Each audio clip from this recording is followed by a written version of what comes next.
If Crimson Desert feels brutal in its first few hours, you're definitely not alone.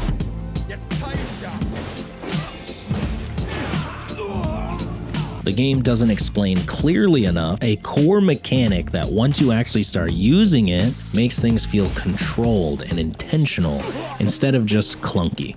When it was first introduced, I thought precision mode was just for occasional jumps or maybe fixing some awkward platforming, but boy was I wrong. The more I used it, the more Crimson Desert started making sense. Talking to NPCs got easier, picking up items actually worked, and basic interactions stopped feeling so weird. And that's when it hit me. If something this important is hidden inside a movement tool, what else is the game hiding? Because once multiple enemies start swarming you, these hidden answers really start to matter a whole lot more.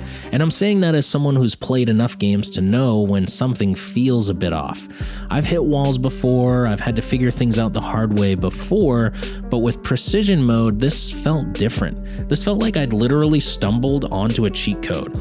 What it does is it lets you target a spot on the ground, and when you jump, it takes you right to that exact spot. Suddenly, those weird jumps where you'd normally slide off like an idiot started feeling a lot more controlled. But what surprised me was how much further it allowed me to jump. Later, I'll show you how I used it to get into the quarry boss room way easier than I should have. Because once I started actually using the mode properly, I realized the real payoff wasn't just crossing a gap, it was also height. In some of these earlier sections where climbing can feel awkward, precision mode lets me reach places way faster and get to spots I probably wasn't reaching nearly as easily without it. And if you're the type to do a little nefarious exploring, it's definitely going to make that quite a bit easier. Jumping up, grabbing a window ledge, getting into someone's room and snagging a few valuables, that's when I realized really leaning on this mode helped me enjoy the game quite a bit more. And before I forget, get your mask from a bounty turn-in or the shop first, because without it, you're not gonna steal anything. Honestly, the beginning of Crimson Desert, I think, should have done a way better job removing this kind of early friction, because in a game with this much exploration and this little direction, any guidance would have helped. And once I started realizing that, I started realizing something else too. There hasn't been a true open world game like this, in my opinion, since The Witcher 3. And it's been so long since I've played that game, I forgot what it was like to actually slow down and explore. Because this world is at its best when you actually slow down. When you do the smaller quests, you stop mindlessly hunting for the next big fight and let the game pull you into its rhythm a little. And once I did that, Crimson Desert started getting better in ways I wasn't expecting. Instead of forcing my way toward the parts I thought would be fun, the world itself started becoming part of the fun.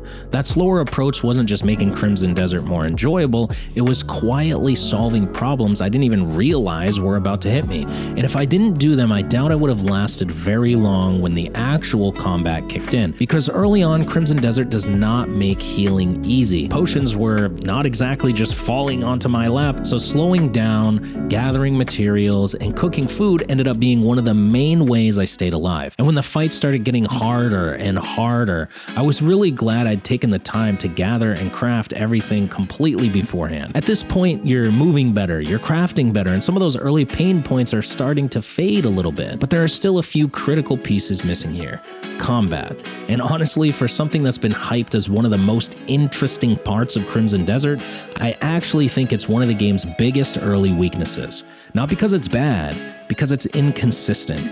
The game lets you dump points into skills that just don't help enough when things start going sideways, and I think that hurts a lot of players before they even realize they've done anything wrong. Because yeah, clean combat feels great, but control feels even better. And there was one weapon choice that completely changed that for me. It gave me reach, it gave me crowd control, and more importantly, it gave me one of the first real answers I found when fights started getting ugly: blinding flash.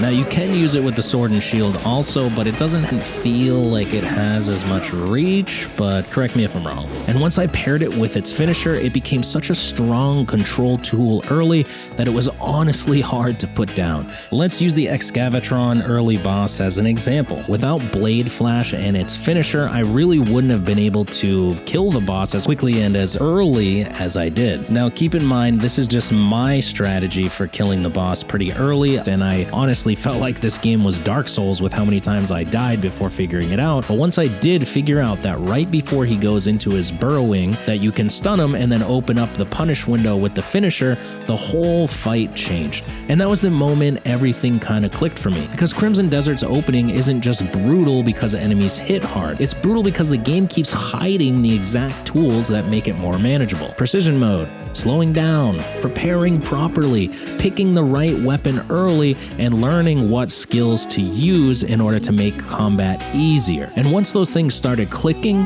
the opening stopped feeling miserable.